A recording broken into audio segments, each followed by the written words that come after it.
అందరూ కూర్చోవడం చేయటం వల్ల ఎందుకు వస్తుంది? మళ్ళీ అక్కడ సమస్య ఎలా వస్తుంది అంటే, ఎప్పుడైతే మన అందరం కూర్చొని కనుక ఒక పని చేస్తే, అదే మన గురు పూజల్లో చెప్పారు, అందరం కలిసి కూర్చొని చేస్తే ఏమొస్తుందని చెప్పినట్టుగా అందరం కూర్చొని చేసినట్టు చూడండి. ఒకసారి మన అందరం కూర్చొని ఓంకారం చేద్దాం అనుకున్నాం. ఒక 3 సార్లు ఓంకారం చేసాం. ఓంకారం ముందు చేసినప్పుడు మొట్టమొదటిసారి ఓంకారం చదివితే ఇక్కడ 1000 మంది కూర్చొని ఉంటే ఒక 500 స్వరాలన్నా వినపడతాయి. రెండోసారికి 200 వినపడతాయి. మూడోసారికి ఒకటే వినపడుతుంది. అంటే మూడోసారి నిద్రపోతారని అందరూ వినట్లే, అందరిది కలిపి ఒకటిగా వినపడుతుంది కదా. కాబట్టి ఇంట్లో కూడా మనందరం కలిసి కనుక కూర్చొని కనుక ఇలాంటి ఓంకారం కనుక అందరూ కనుక రోజు 10 సార్లు 11 సార్లు కనుక చేస్తే కుటుంబంలో పిల్లలందరూ ఒకళ్ళుగా విడివిడిగా శబ్దాన్ని ప్రొడ్యూస్ చేయడం మానేసి ఒకళ్ళదొకళ్ళకి కలుపుకొని శబ్దాన్ని ప్రొడ్యూస్ చేయడం మొదలు పెడతారు. అంటే ఏంటి, ఒకళ్ళకొకళ్ళు అడ్జస్ట్ చేసుకోవడం మొదలు పెడతారు, ఒకళ్ళు కలుపుకొని పోవడం మొదలు పెడతారు. ప్రేయర్ చేస్తుంటే మనకు వచ్చేటువంటి అనుకోని బెనిఫిట్ ఇదనమాట. ఎప్పుడైతే ఈ అందరూ కలిసి కూర్చొని కనుక ఒకటే స్వరంగా అందరూ చదువుతూ ఉంటారు, ఇదే రకంగా ఒకటే మాట మీద ఉండటం అనేది వస్తుంది. అప్పుడు మా పిల్లవాడు నా మాట వినట్లేదండి, మా ఆయన నా మాట వినట్లేదండి, మా అమ్మాయి నా మాట వినట్లేదండి, మా ఆవిడ నా మాట వినట్లేదు అనేది పోతాయి ఫస్ట్. ఇది పోతే సగం సమస్యలు పోయినట్టు కదండి ఇంట్లో మనకి.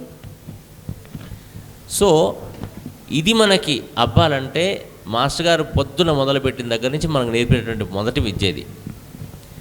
సో ప్రతి సమస్యకి సాధన మన మాస్టర్ గారు మనకి ఇచ్చారు కాబట్టి, సమస్యలు లేనటువంటి జీవితం మనందరికీ, మనకి లేకపోతే కనుక ఇంకా బయటపడికి ఉంటుందనే మాత్రం నమ్మకం లేదు.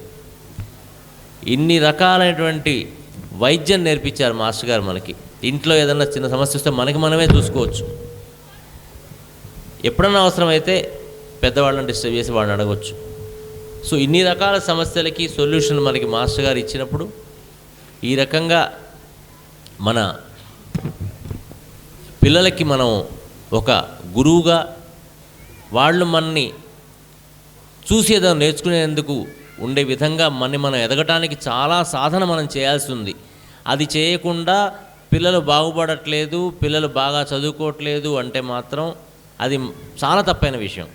అంటే టికెట్ కొనుక్కోకుండా రైల్లో నేను ప్రయాణం చేద్దాం అనుకుంటే రిజర్వేషన్ చేసుకోలేదు, నాకు సీట్ దొరకలేదు అంటే ఎలా దొరుకుతుంది?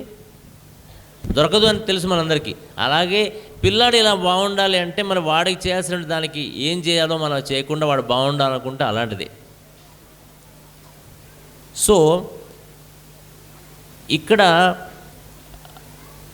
ఇవన్నిటికీ ఇంట్లో ఒక ఇబ్బంది ఉంటే బడికి పంపించడంలో మనకున్న ఇబ్బంది ఉంది. కాబట్టి మాస్టర్ గారిని సభాముఖంగా ఇక్కడ నేను కోరుకోవాలనుకుంటున్నానంటే, కుదిరితే హైదరాబాద్ పట్టణంలో ఒక మంచి విద్యాలయం ఒకటి గనక మనం మొదలుపెట్టుకోగలిగితే, మన పిల్లల్ని పంపించుకోవడానికి ఒక మంచి విద్యాలయాన్ని కనుక మొదలుపెట్టుకోగలిగితే, ఆ విద్యాలయంలో ఈ తల్లిదండ్రుల్లోనే కొంతమంది ఇటువంటి భావజాలం కలిగిన వాళ్ళు, ఆ విద్య తెలిసిన వాళ్ళు దాంట్లో ఉపాధ్యాయులుగా పనిచేస్తూ పిల్లలకి చదువు చెప్పుకోవడం. అది పెద్దది అవసరం లేదు, చాలా పెద్దది అవసరం లేదు, పెద్ద బిల్డింగ్ కట్టే అవసరం లేదు.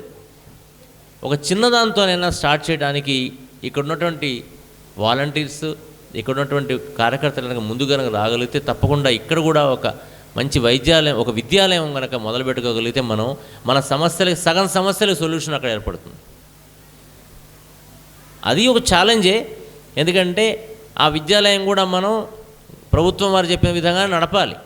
కానీ కొంతవరకు మనకు ఉపశమనం కలిగించేటువంటి ఒక సాధనంగా పనికొస్తుంది. కాబట్టి మాస్టర్ గారు మీ అందరి తరఫున కోరుకునేది ఏమంటే, ఇక్కడ కూడా ఒక మంచి ఒక విద్యాలయం ఏర్పాటు కావాలని, దానికి మీ అందరూ కూడా సంకల్పించండి. తప్పకుండా మాస్టర్ గారు దానికి ఓకే చేస్తారు. మనందరం సంకల్పం చేస్తే తప్పకుండా అవుతుంది. అప్పుడు మన పిల్లలు అవ్వండి, మన మనవళ్ళు అవ్వండి, మన పక్కింటి వాళ్ళు అవ్వనండి, వీళ్ళందరూ కూడా ఒక మంచి చోట విద్యను నేర్చుకోవటం వల్ల మంచి సమాజం ఏర్పడుతుంది. ఆ సమాజం కంటే ముందు మంచి కుటుంబం ఏర్పడుతుంది. ఆ కుటుంబం నుంచే మన దేశం. సో అందరి బాధలు తొలగాలంటే ముందు అక్కడి నుంచి స్టార్ట్ అవ్వాలి. ఎందుకంటే ఎప్పుడు చెప్తారు పెద్దవాళ్ళందరూ కూడా, విద్య వైద్యం రెండూ చాలా ముఖ్యమైనటువంటి మనందరికీ. అటు వైద్యాలయాలు మనకు ఎలాగో ఉన్నాయి కాబట్టి విద్యాలయం కూడా మనం నెమ్మదిగా ఒక్కొక్క కేంద్రంలో మొదలు పెట్టుకుంటూ కనుక పోగలిగితే మనకి చాలా సమస్యలు, పెద్ద 10వ తరగతి వరకు అవసరం లేదు, పోనీ 4 వరకు 5 వరకు 7 వరకు 7వ తరగతి వరకు అలా ఉండేది ఏదన్నా చిన్నదైనా మొదలు పెట్టుకోగలిగితే చాలా బాగుంటుంది అని ఈ సందర్భంగా మాస్టర్ గారికి విన్నవించుకోవాలనిపించింది.